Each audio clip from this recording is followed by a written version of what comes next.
He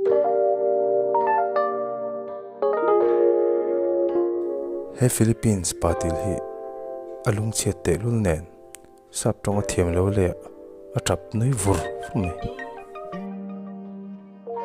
To her, they believed her statement. Now, would you like to say something? Make a message to our viewers. Mga kababayan ko, hindi po ako narito. You can say in English kasi para maintindihan din ni ano.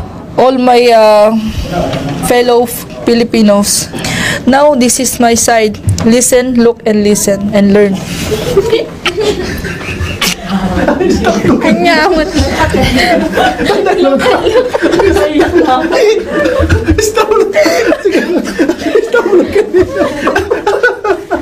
Okay. Sige, okay lang yan.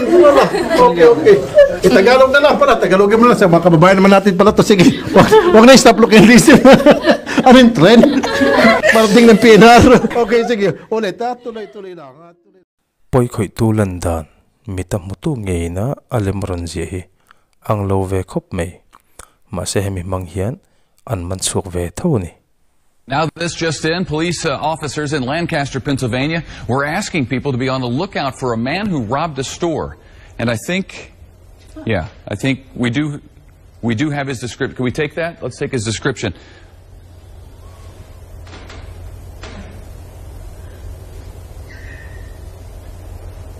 Okay, this is the guy they wanted people in Pennsylvania to be out on the lookout for. He's got a nose and some hair that goes like that, and he was wearing a hat at the time of this particular crime. He's got kind of a chin that comes down to almost a point.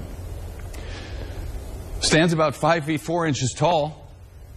There it is. Get a good look for yourself. Oh, and now I'm getting word that police actually caught this guy, thanks to the sketch, no doubt. So here's a picture of the real guy next to the sketch that led to his arrest. Where's the pointy chin? It's uncanny, Lisa. The guy on the left is now charged with 2 counts of theft, is being held in the Lancaster jail. And I say give that sketch artist a raise. This wouldn't be so funny, except it's a real sketch. That was actually the sketch that the police sent out to the good folks in Lancaster. And, hey, to their credit, They've got him. they came through. Okay. Minus the hat.